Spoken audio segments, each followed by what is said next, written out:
Well, oh, it's fine. Dun dun dun dun dun dun dun dun dun.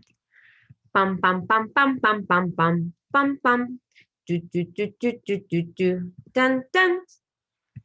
I'm just waiting for the ads to kind of get through because if you didn't already know, this is the Pack Theater Twitch channel or twitch.tv/Pack Theater, but you already knew that. Hello, everybody. I'm Alli Ramirez, and this is my new normal. What a normal it has been this week. I don't need to tell you, or maybe I do. I don't know. We had an election, maybe the biggest election of our lives. I don't know, maybe not. I got my first guest coming in right now. Oh, hi. Hi. How's it going? How you doing? How is it going? It's good. Any Oi. Sorry, my oh things yeah, are falling out. this is, Hi. Are we live? Am I on the air right now? oh yeah, we're live. We started, we're going, and it's because I just start I like to start on time. Let's start right at 10. Wait, are we really live? Yeah, we are. Oh, okay. Hi. Hi, everyone. Oh We're my on gosh. the channel, and then we'll go to YouTube and probably tomorrow. I don't know. I'm a YouTube star right now? You're a YouTube star. I know. Wow, I'm about to influence some shit. I'm so excited. Yeah.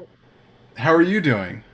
Um, I am overall okay, but I've also had like no social media. Like I've hopped on in certain groups to kind of see the jokes or kind of see how like the mom world is doing. Mom How world, is the world. Mom World's doing okay? Mom world's doing okay. The mom that I follow are more on the liberal side, so there's definitely like comparing their toddler to our current president, which is very funny. How do I talk to my 2-year-old about about who Donald Trump is? Okay. Or it's like, oh, Donald Trump's getting upset. Yeah, I throw my kid in timeout when that happens. Or, Oh, moms, we know how to ignore that. You just send them to bed, you know. But also like things like that where it's like, okay, do I explain this to my kid? Because they obviously kids know something's going on. Like they feel the energy. They're kids.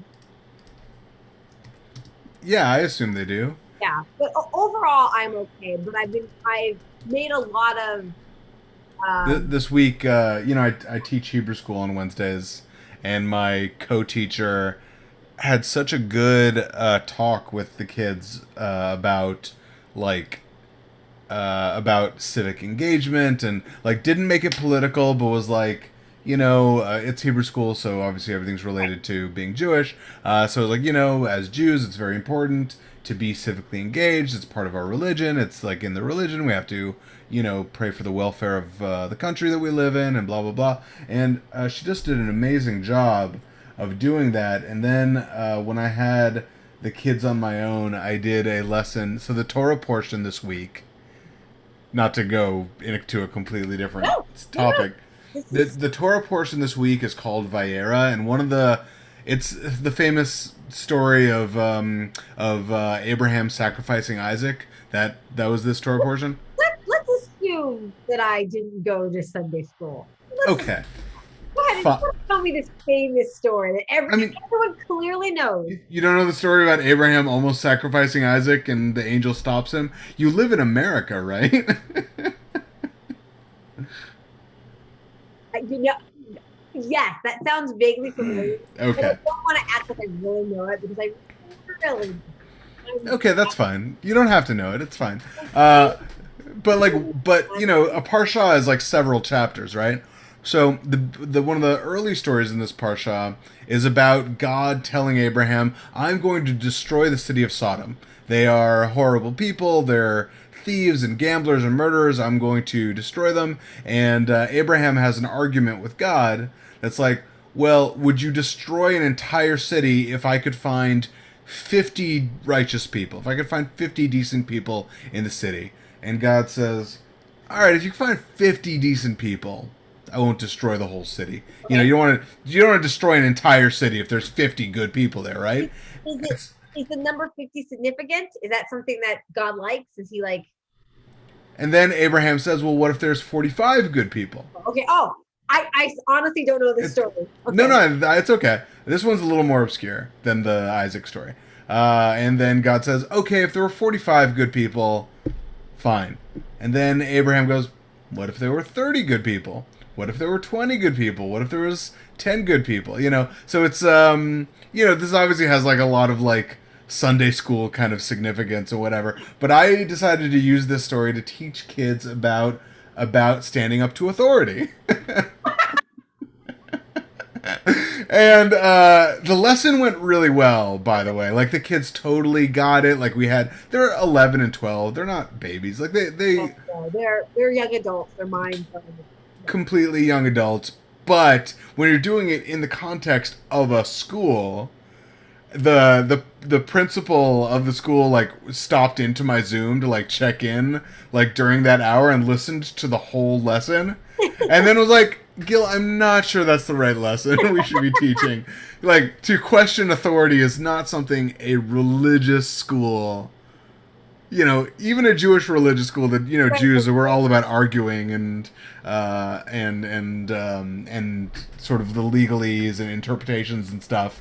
But even a Jewish religious school is not interested in subversive ideas like challenging authority or abuse of power." So funny.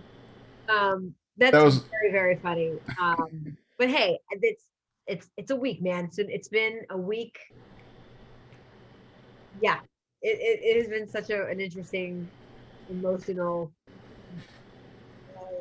I don't know. I was prepared for it. Really? All the podcasts I listened to all said it's going to take a week. The office ladies never mentioned this. No, you're right. Angela Kinsey was super deficient in her responsibilities. The bizarre albums fail to mention I be on. No, but I listen to all the political ones. I listen to Ezra Klein and Nate Silver and all of these things. And I guess what it is yeah, the time frame isn't a shock to me. It's the feeling of it, because you can feel it. Like, you can feel the anger, you can feel the anxiety, you can feel the unknowing. And I made this joke earlier to a random person. Is this what it feels like when you're a man and you ask a woman to marry you? Is that 10 seconds before she says yes? Is that the feeling? Is this what it's like to feel like a man? Gil, tell me.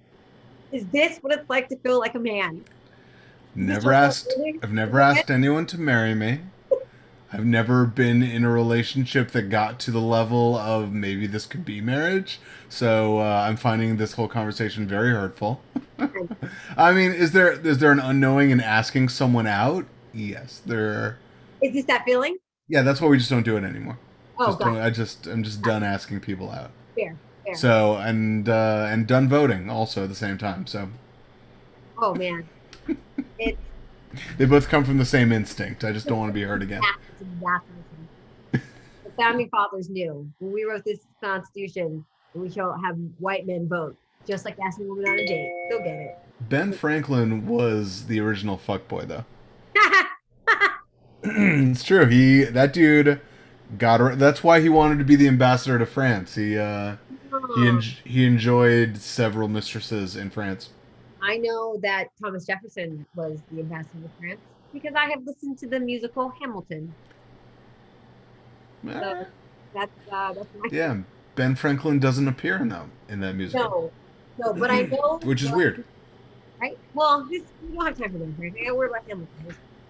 And Ben Franklin was the one that suggested daylight savings time because of a movie called National Treasure. Public education. I know, right? Oh, I can't hear you, Gil. Where'd you go? Can you hear me? I can hear me. Is that better? Oh, there you are. I have this microphone, and sometimes it gets glitchy.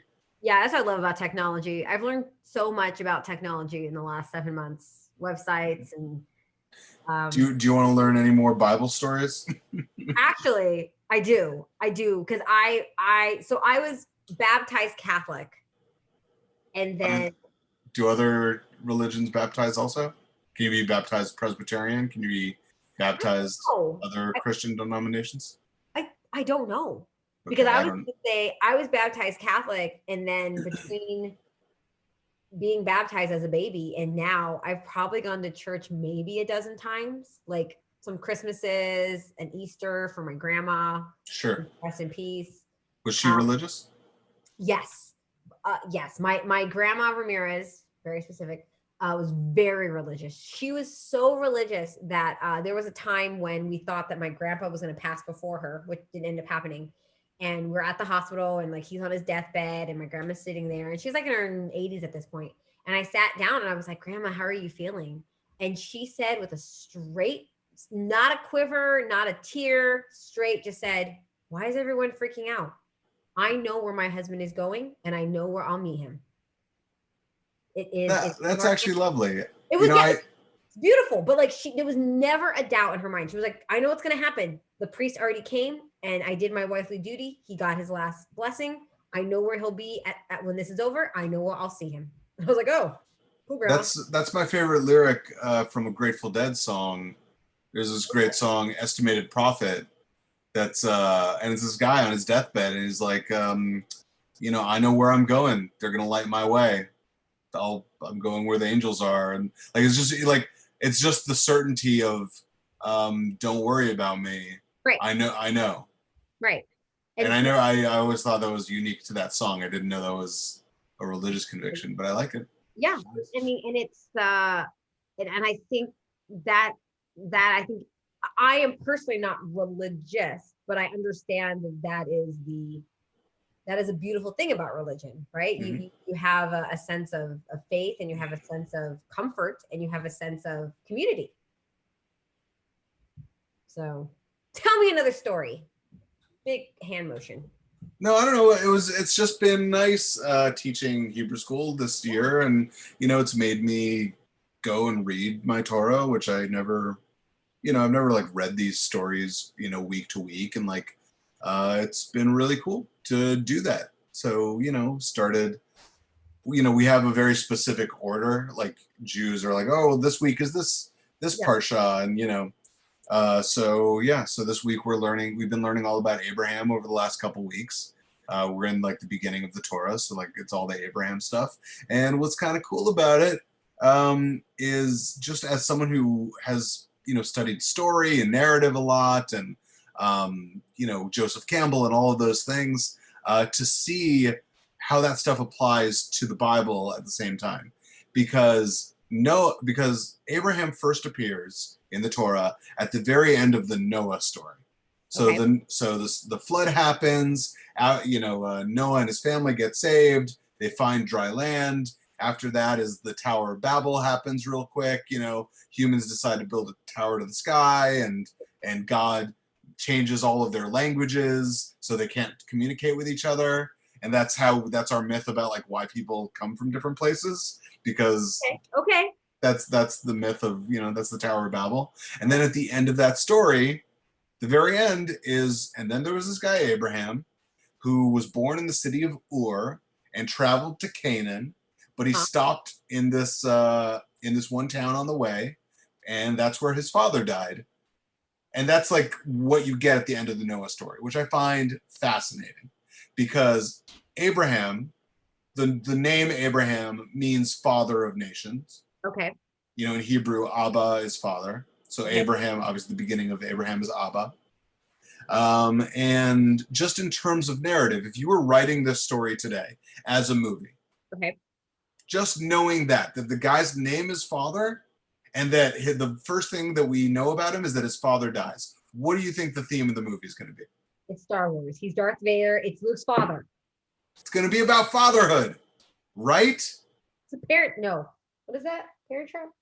Yeah, it's the Parent Trap. No, yeah. But the entire story of Abraham is going to be about fatherhood, about what are the responsibilities of being a parent, what are the the Sacrifices, what are the the sacrifices, all of those things. What are all of the things you have to do to become a parent? And this is the guy who, all of his life he's begging to become a father. God promises him, your descendants will be as numerous as the stars in the sky and the sands on the beach. That's what he says. You will have as many descendants as the stars in the sky. And of course, Abraham's the father of Judaism. It comes true, right? But he doesn't have children in his lifetime. He's begging God for a child. Him and his wife, they get to their 90s and they're like, we still don't have a child. And his wife eventually is like, you know what? You need a child so badly. Go fuck my maid. Go have a kid with my maid. And that thing. Okay, yeah, that's cool. And that child that gets born from the maid is Ishmael, who is the father of Islam. That's why they call all of our Western religions Abrahamic religions, because they all started with Abraham, right? And all of this story is in the Quran as well. Right. So Ishmael is the son of Abraham, and he gets cast out and exiled from Abraham's tent, essentially for being a bastard. Like, Sarah gets jealous. Sarah's like, that kid is making fun of me. Get the hell out of here. Playground rules. That's fair. Playground. Yeah, rules. like, cause I'm the top. Yeah, I'm the top bitch. Right. I'm the pitcher for dodgeball, so you can't make fun of me. I was sent to the team, so you make fun of me, you're out. Yeah, you got to go. Yeah, the tetherball courts. Mm-hmm. Obviously. So Ishmael and Hagar get sent out, but God promises them, you also will be the father of a great nation. Like, promises that Ishmael will also have a great nation, and that's how we know that Islam is there in the Torah. That we know that these are cousin religions. But so it acknowledges that they are cousin religions. Obviously. Yes, it's saying it. Yeah, it's saying it very flat out, very explicitly. And then at the age of 99 or whatever, Sarah gives birth to Isaac. And so here, and the end of our story, God, or the end of the Abraham story, at least, God tells Abraham, go and sacrifice your only son. So here's a guy whose entire life is about fatherhood. The very first thing we learn about him is that his father dies, right? Yeah. That's the very first thing we learn about him is that he loses his father. So we know his theme, his story is going to be all about fatherhood. And then here at the end of his life, he finally has a child. Finally, at the end of his life, his God has promised him and promised him and promised him, and has finally gotten to this point. And God says, now you got to kill him just to prove that you have faith in me, right? And so Abraham takes him up to the hill, and he's about to stab his only son, his only legitimate son, and an angel stops him. Don't do that. Okay, you proved your faith. Don't do that. And so the question is that a story about a good thing Abraham did or a bad thing Abraham did? What was the test? Was the test to see if Abraham would do it, if had enough faith to sacrifice his son, or did he fail a test that was, you should have argued with me and not done this because I finally gave you a child? I feel like there's a theme here about pushing against authority, because it feels like that's, do I get a star? What do I get? I don't know. You get a Jewish star. I'll take it. Yeah. So here we are on Talking Torah. Good to see everybody. So I got in trouble for recognizing that theme that is very much in front of you. But like the crazy part of the Torah, and remember, every word in the Torah is very, very important, right? Like, there's no wasted words in the Torah. Everything gets parsed, right? Generations and thousands of years of rabbis sit and pore over every spelling of every word, and we even have numerology in Hebrew. Like, every word even has a numerical value, right? So people like do math stuff with the Torah that's crazy too. But the point I wanted to make is that this is the last time God ever speaks to Abraham at all. So the question is, Did God see this and say, "This guy's a fucking wacko. I'm never. I'm done with you. I'm now we're gonna talk to Isaac. Now Isaac's gonna be the hero of the story, right?" So like it's a very valid there's a lot of interpretations of it. Some people say this was a test of Abraham's faith and he passed. He showed himself to be righteous because he was willing to sacrifice his son. Some people say he failed because he was willing to sacrifice his son. Some people say he failed because after this he finds a ram and sacrifices the ram, but nobody told him to sacrifice the ram. So he's like just killing animals willy-nilly. And maybe God is angry at him that he sacrificed a ram he wasn't told to sacrifice. But there's another interpretation that I heard yesterday that I loved. Which is? I get excited about nerdy shit like this. Okay. We gotta finish this to the end now. We started, we gotta finish it. No. Okay. So do you remember the story that I told you before about Sodom and Abraham saying, what if there are 50 people? What if there are 30 people? What if there are 20 people?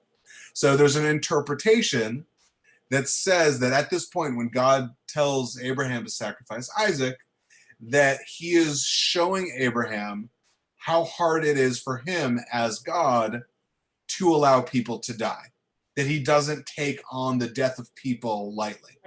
That he's saying, now I'm giving you the power of a God to the power of life and death over another being. See how easy or difficult it is to do it.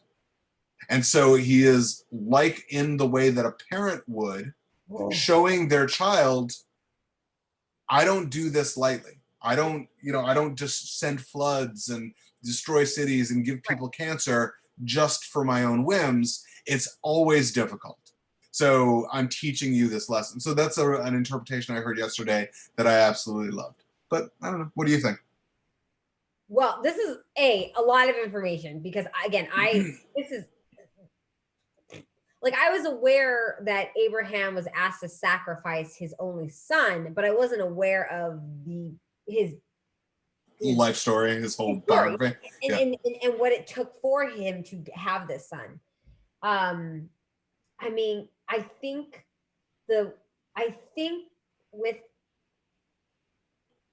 and I don't think it's a religious thing. I think that when we as humans interpret things dependent on where we currently are in our own mental capacity, physical capacity, So I think right now, the fact that the theme of pushing against authority and recognizing the value of life and recognizing the value of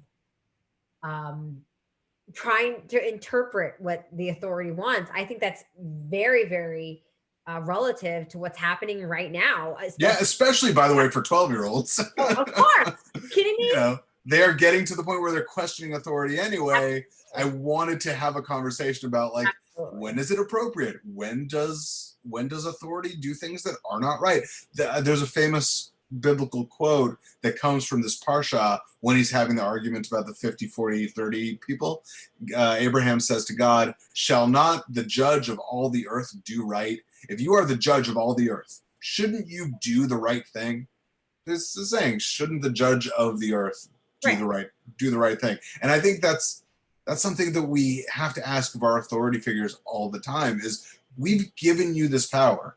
By our grace are you the president of the United States. By our grace do you run this comedy theater, right? By our grace do I allow, Alli to have an hour of time on the PAC channel, right? Minutes is a solid 50 minutes. We never go over, just in case someone's after us. 50 minutes. Make that clear.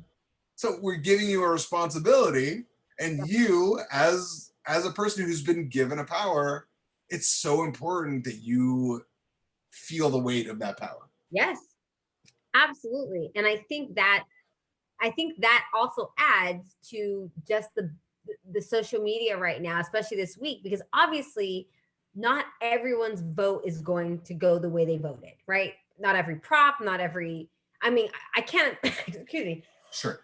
Woo! I can't imagine that somebody voted with everything they voted for passing or not passing. Yeah, nobody. Nobody had that experience. No, like who No, but I can't. That's like winning the lottery, right? Like it's just because there's so many factors and what you want, and so regardless of what the outcome is, there was always going to be a sense of disappointment because I know there was. I mean, every prop is important, right? Every prop, especially for California. We're in California, by the way. Pack Theater, Los Angeles. Affects each county differently. Affects right who your assembly member is. Who affects your some of the props are smaller, like for example, I don't remember the number, but the prop that allowed if you're 17 in the same year as an election you could register to vote, that one didn't get passed.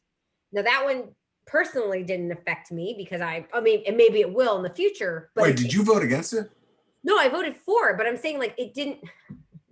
What I'm saying is it like that one doesn't affect me in the same way that like Prop 22 with Uber and Lyft is going to affect people that I know. You know what I'm saying? So that's obviously props in taxes or schools or again, I don't know anybody on parole, so I don't know if that's going to affect me the same way as somebody else. So my point, I might have had one. Oh, is that one of the reasons why I kind of took a stand back on social media is because there was so many people that were so angry, and there was a lot of like, F you if you voted for this prop, or F you if you didn't vote for that. And it's like, that doesn't help. It doesn't help to sling that anger on people who voted that they felt was best for their decisions. The important thing is we have to recognize and acknowledge that we all have different interests. Obviously, we want to try to be as empathetic as possible for the best interest for our country, which unfortunately, I don't think that happens all the time, right? I think people vote for their pure interest versus. Yeah, I mean, I think that that's one of the lessons we're learning from the fact that Trump has gotten this much of a vote, right? There are 250,000 people have died on this person's watch. And it is clear, the blame clearly falls at this person's feet.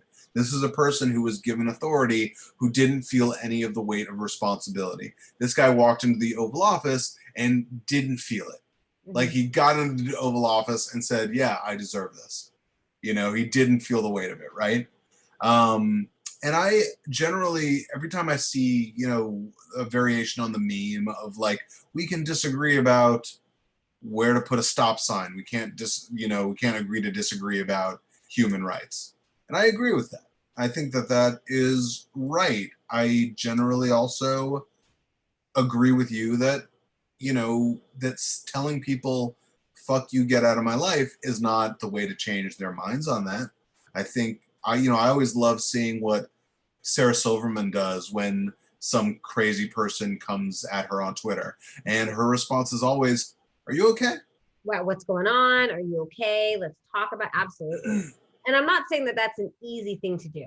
So hard. It's so hard to talk to someone who is being irrational. And by irrational, it just means that you're just not in the right state of mind. You're emotional, you're upset, and you're not able to think and take a moment to realize, right, the words you have, the words you say, the words you type have weight, right? Yes. So it's, but at the same time, I mean, I guess I'm going to contradict myself a little. At the same time, everyone is also allowed. Everyone's also allowed to process. Big old hypocrite. Hypocrite Alli Ramirez. This is the hypocrite with Alli Ramirez. Hypocritic. I'm the hypocritic. Wow, that's good. That's pretty good. I'm gonna write that one down. I mean, it's the thing I've always said is that, part of being a grown-up, a big part of being a grown-up is deciding which hypocrisies you can live with. Yeah. We all live in millions of different intersectionalities, right? We have so many different things that weigh on us from every side and different, priorities at different times. And you can't always be the most consistent person. And the people who are super consistent on every single thing are the most boring people I know. They're always the angriest people because they don't have any room in their lives for, well, fuck. That didn't go my way. Well, to continue with my hypocritic. It's the hypocrite hour. The hypocritic hour. I love chocolate, but I hide it from my children. Which I do. Well, of course you do. They're 3. They don't candy. They don't. No, they're hyper enough. No. Everyone is allowed to grieve however they decide to grieve. So if that means saying a big F you on your Facebook post, I probably won't like it. Maybe I will. It depends on the person. But I'm gonna like it in my heart, but not on the internet. Right, that's fine. I'm going to enjoy it. I'm not gonna like it.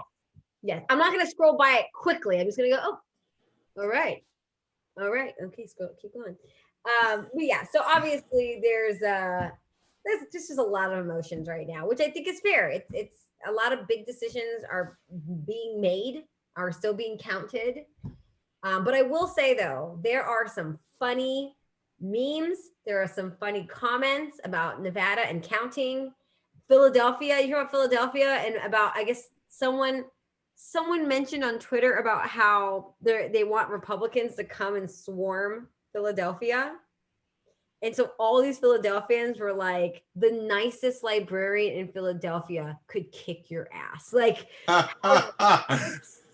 it is a rabbit hole worth going down because it's just Philadelphians like, we have a room where we break things and that's like for fun. And like, or it was like, one of them was, there's a museum. I mean, remember, Ben Kirshner is from Philadelphia.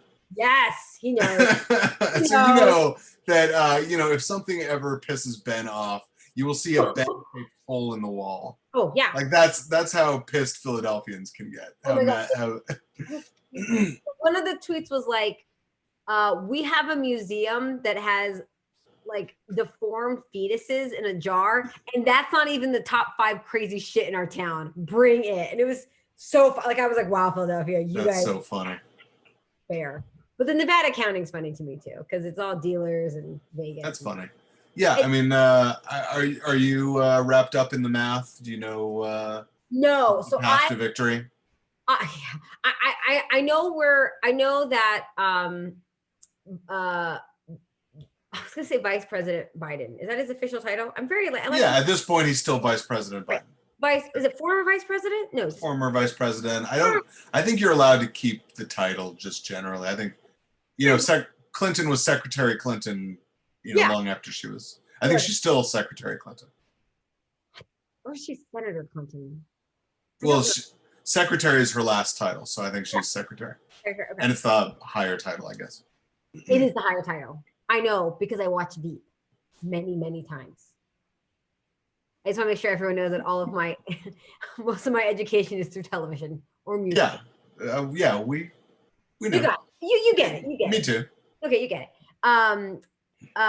Former Vice President Joe Biden, the last I saw was like 8 or 10 electoral votes from the number. I don't even know. But I don't know. You call them electrical votes, so I'm a little worried. The electrical votes. The electrons and the protons. Yeah. Powerade, the electrolytes. I'm anti-Tron. I'm not proton. Tron, which I actually like Tron Legacy, which was I don't like either of them. I don't think they make any sense at all. The second one just looks gorgeous. It's beautiful. It's fun to listen to. And Olivia Wilde's in it, and she's gorgeous. She's just great. Yeah. I don't even know who else is in it. I just know she's in it. Okay, so I will report to you a little bit of what's going on. I know that Nevada was waiting. I know something just happened in Georgia because I got a text from a friend, and I was like, I've kind of just kept my distance from it because my mind will explode, and I've just been watching a lot of movies. What was that? Oh, the movie I was watching was Ocean's 11. I know. I love Ocean's 11. So good. You're never going to see me make fun of Ocean's 11. I'm all about it. And then I'm watching. Right. Okay. So I want to show you some. I watched season 1 of The Crown because I felt like it was important to watch British stuff right now. I don't know. Yeah, no, you're right. The British stuff is really, really popping right now. Have you watched The Great on Hulu? So good. What is it called? The Great. It's about Catherine the Great and when she went to Russia. No, I haven't. I haven't saved though. I do want to watch that one. Super, super good. It's so funny. Super funny. It's great. I'm going to share my screen and show you an electoral map, and I'm going to give you a little bit of a lesson. Okay. Hey, everybody, if you stuck through all of this so far, now we're going to get into what you probably came to watch to begin with. Yeah, for sure. Ooh, Okay. So, sorry to take over the show in this No, way. this is great. This is great. Okay, so Not knowing what I'm going to do for the show. People love it. so this is pbs.org. So the AP and Fox News have both called Arizona already, which means that Biden is all the way at 264. He only needs 6 more electoral votes to be president. Yeah, he only needs 6 more electrolytes to be president. Got it. Okay? So his paths are Nevada with 6 electoral votes. If he gets that, he will just be president. Right. At 270, he'll get that. If he gets Georgia, that's 16. He will be president. If he gets Pennsylvania, he will be president. He is never going to win North Carolina. North Carolina is going to be a Trump state. Sorry. That's okay.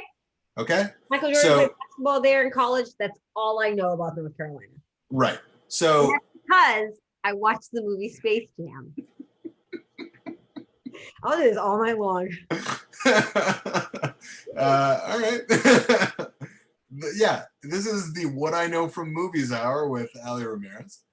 Yeah, so we are expecting that Nevada, I'm saying we like I'm a pollster, but we're all expecting Nevada is going to go for Biden. Okay. So Biden is going to be president. Got it. Like it's just going to happen.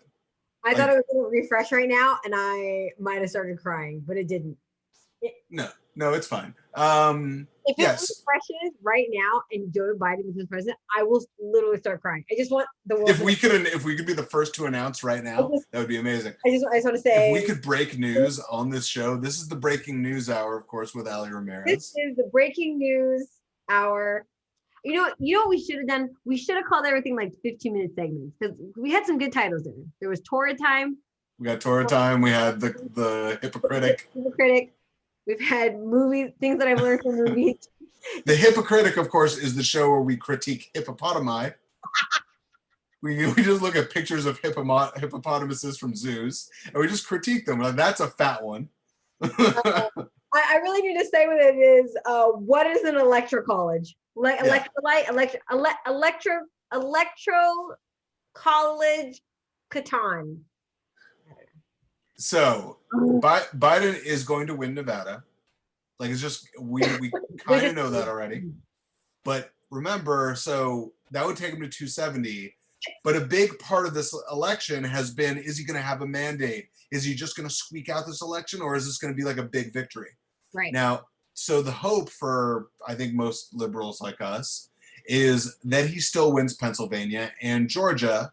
Right. Which that's 20 electoral votes and that's 16. So that puts him another 36 above 270. So that puts him at 306. If his electoral college victory is in the 300s, that is a mandate. That is something that nobody can deny. There's no one's going to reverse that. There's no recount is going to change that.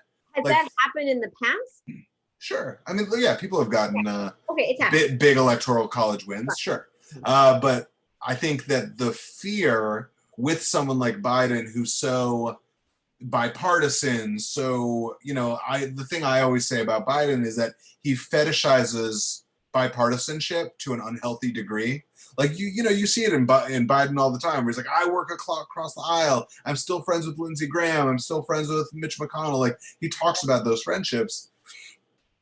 And I think people think of him as such a moderate that they're like, oh, he's barely going to squeak this out at 270. Ugh, so horrible, right? Right. Yeah. Man. Anyway. Sometimes it's like, I hate that sometimes when like people do remarkable things and then people have to like bring it down. Like, oh, you just won president, but you only got 270. Like, hey. Well, I think it's hard. Like we pretty much know that the Senate is going to stay Republican, so that's going to mean that Biden's agenda is going to be really hard to come through. Right.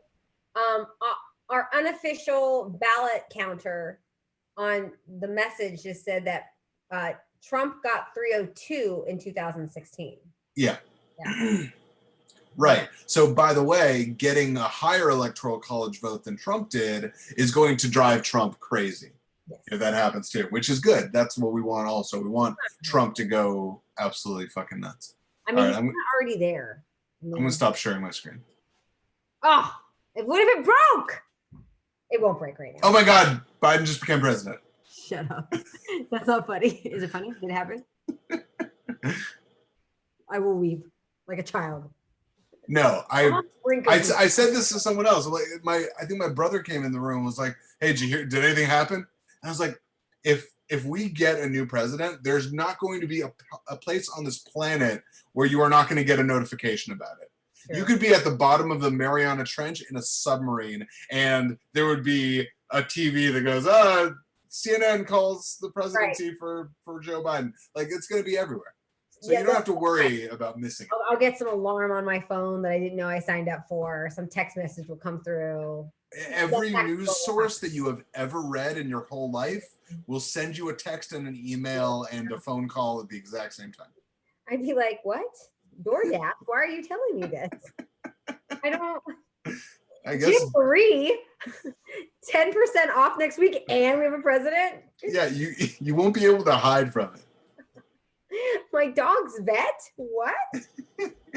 He's real excited. Oh my God. No, you're right. You're absolutely right. Ugh.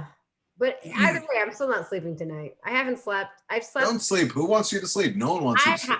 I haven't. I've literally been. I don't know why. It's entirely in your attitude. Like, look. Like, but I don't, like I said, like, I don't feel full of anxiety. I just am like, it's just that. It's just like, it's just waiting, right? It's that living in the gray area. Well, that's why on election night, I threw on some Muppet movies. I invited people into a Zoom. We watched some Muppet movies together. We played some games. It was just like I couldn't watch on election night. No, I didn't watch. God forbid if it had gone badly. No. I wouldn't have been able to handle it. No, I almost took the day Wednesday off. I almost took Wednesday off. I didn't watch the election night, and then I woke up on Wednesday morning. And I was like, I'm okay. Just go to work. Like, just focus, and you're fine. Like, no one's gonna talk about it. No one's gonna ask you. You don't even have to look up stuff. And that's when I kind of like checked and was like, okay, no one knows anything yet. Like, there's stuff it's good. It But yeah, it's been I think this is just what elections are supposed. I mean, I guess they're not supposed to be like this. We have known for a long time now that this particular election would take about a week to get the full results from.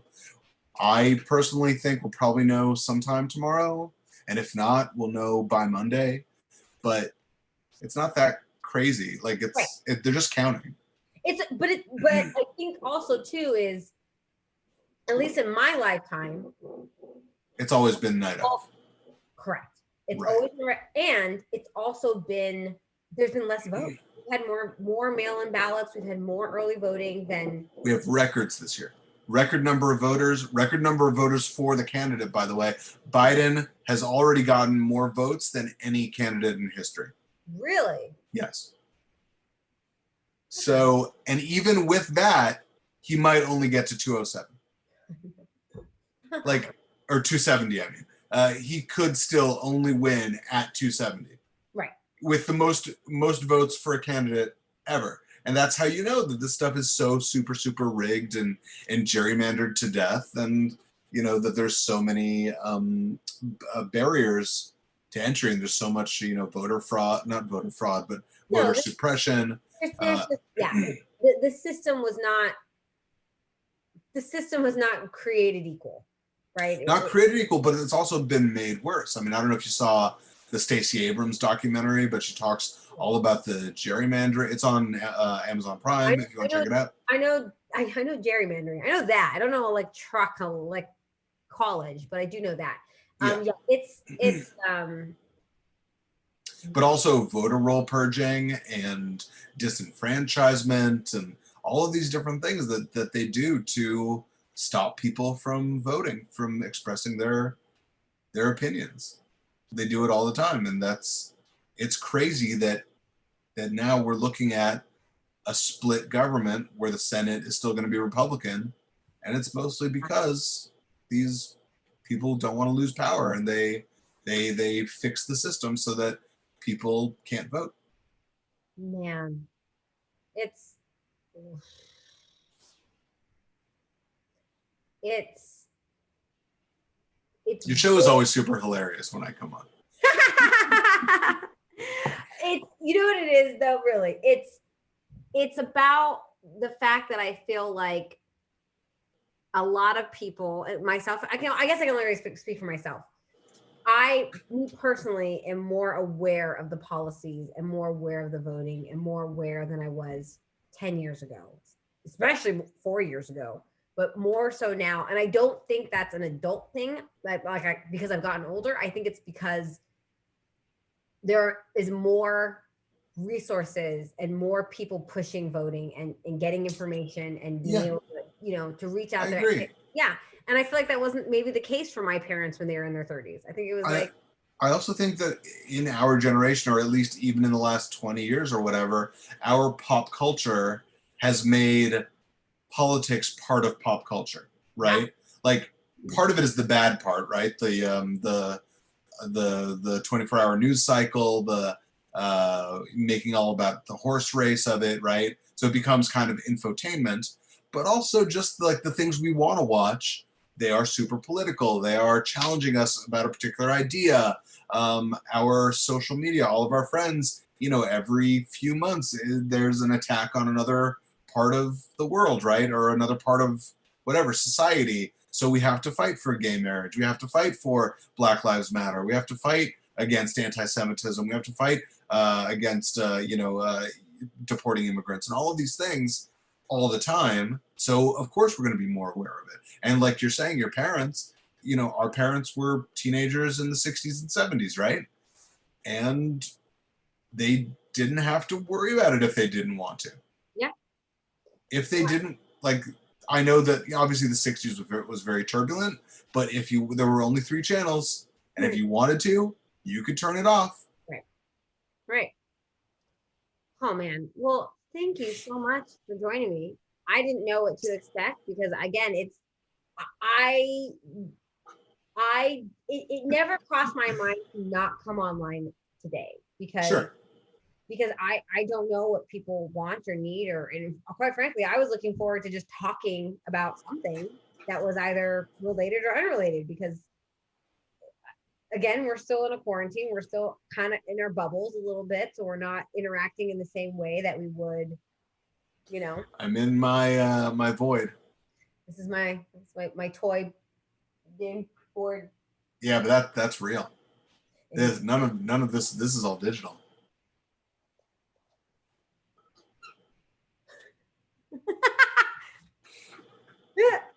I feel like you're on the box of like a cereal brand.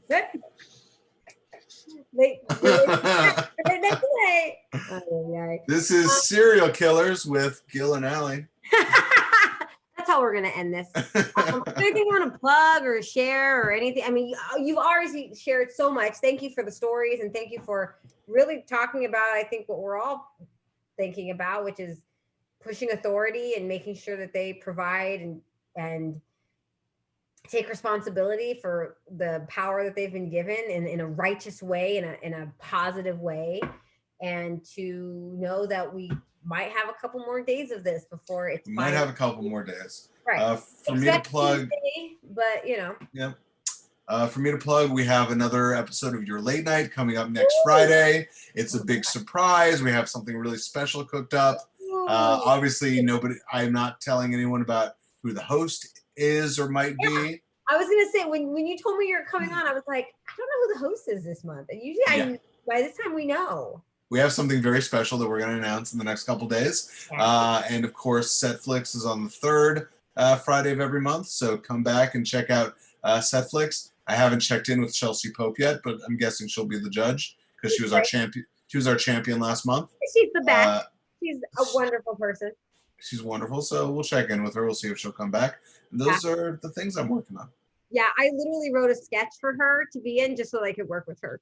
I was like, amazing. I want to hang out with you so bad. So I wrote a sketch. I think I wrote 2 sketches with her because I just really wanted to work with her really bad. And she's an amazing character actress.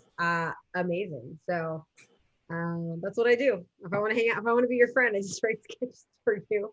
That's how I make friends. So, Yeah, that's right. That's how we became friends. We worked Sure. together. And 30 seconds. Here we are. All right, ladies and gentlemen, if you've listened and watched and enjoyed this, you can go ahead to the Pack-Theater on Venmo. Donate money if you can, if you want. Please be happy, be healthy, be safe. I will see you next week, Thursday at 10 p.m. We'll be talking about anything you want. So thank you again, and good night.